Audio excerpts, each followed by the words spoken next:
Hello and welcome to G Fun Facts Online, where we dive deep into the wonders of science and history. Today, we're journeying into the deep past, exploring a field that's literally rewriting the history books, one molecule at a time.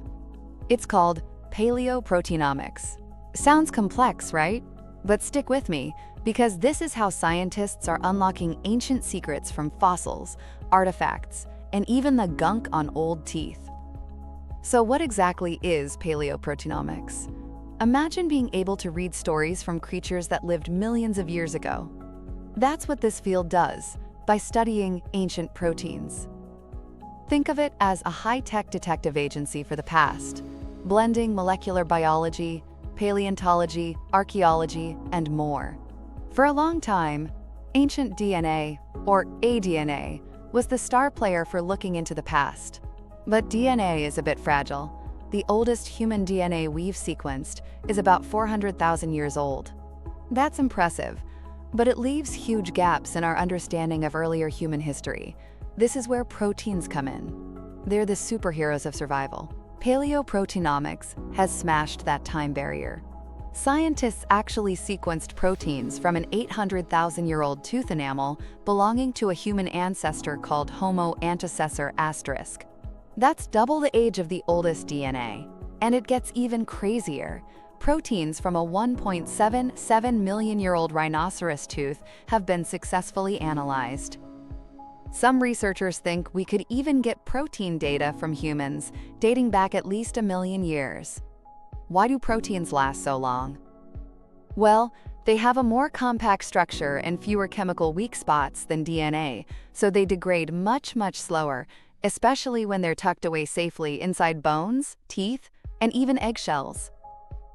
Proteins are the workhorses of life. DNA provides the blueprint, but proteins do the actual work, carrying out tons of functions in our bodies. Their sequences are packed with information. Plus, after proteins are made, they can get these little chemical tags, called post-translational modifications, which tell us even more about an organism's biology. These ancient biomolecules are like rich bioarchives, offering clues that fossils alone just can't give us. The applications are mind-blowing and growing fast. Want to build a family tree for extinct animals? Paleo-Proteinomics can do that. By comparing ancient protein sequences, scientists can figure out evolutionary relationships. For example, they analyzed proteins from the nearly 2-million-year-old extinct giant ape, Gigantopithecus blacki, and found out it's related to orangutans. Found a tiny bone fragment and don't know what it is? This technique can identify hominin remains that are otherwise unidentifiable, helping us map out where different human ancestors lived and when. Curious about what ancient people ate? Proteins from fossilized dental plaque, yes. Ancient tooth gunk, or food residues on old pottery can reveal their diets. We've learned about milk consumption by Europeans 5,000 years ago and even traced ancient trade routes by finding non-local food proteins. What about ancient diseases? Yep, Paleo-Proteinomics can shed light on that too. There's even research exploring if we can find ancient cancer biomarkers in dinosaur fossils. Imagine that. It also helps us understand ancient technology. Scientists can identify materials like animal skins used for clothing, or the binders in ancient paints and glues. And another cool trick, certain proteins in tooth enamel, like amylogenin, can tell us the biological sex of skeletal remains, which is super helpful when DNA is too degraded. So how do scientists actually read these ancient protein stories? It's like a high-tech kitchen combined with a superpowered detective lab, mainly using something called mass spectrometry.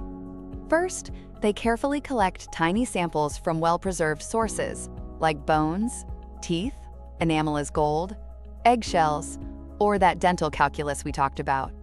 If it's from bone or tooth, they might need to dissolve the minerals to get the proteins out. Then, they extract the proteins using various chemicals. Next, in the most common method, called bottom-up or shotgun proteomics, they use enzymes, like a molecular pair of scissors called trypsin, to chop the long protein chains into smaller, more manageable pieces called peptides. These peptides then go into the mass spectrometer. There are a couple of key types: One is moldy tough MS. It's often used for something called zooarchaeology by mass spectrometry, or ZOOMS. ZOOMS is quick and cheap for identifying animal species from bone bits by looking at common proteins like collagen. It was ZOOMS that helped identify Denny, the amazing fossil of an individual who had a Neanderthal mother and a Denisovan father. Then there's LCMS per megasiemens, which is even more powerful. It separates complex mixtures of peptides and then figures out their sequence. This can identify a much wider range of proteins, even rare ones, and can reveal variations and those chemical tags we mentioned. Modern systems are incredibly sophisticated. Finally, all this data, the spectra from the mass spectrometer, is compared against huge databases of protein sequences to identify the proteins and what species they came from. It's a complex puzzle solved with smart software, sometimes even figuring out peptide sequences from scratch if they're not in any database. A big breakthrough came in the early 2000s with soft ionization mass spectrometry, making it practical to study ancient proteins on a large scale. And the tech has only gotten better and better, letting us pull out more information than ever before. But it's not all smooth sailing. Paleo-Proteinomics is still evolving and has its challenges. Contamination is a big one. Scientists have to be super careful to tell apart genuine ancient proteins from modern ones that might have come from handling, the soil, or even the lab. Ancient proteins are also often broken down and chemically changed over time. Understanding these changes is key for accurate interpretation. Figuring out if a chemical tag was from the animal's life or from millions of years of degradation is a hot research topic.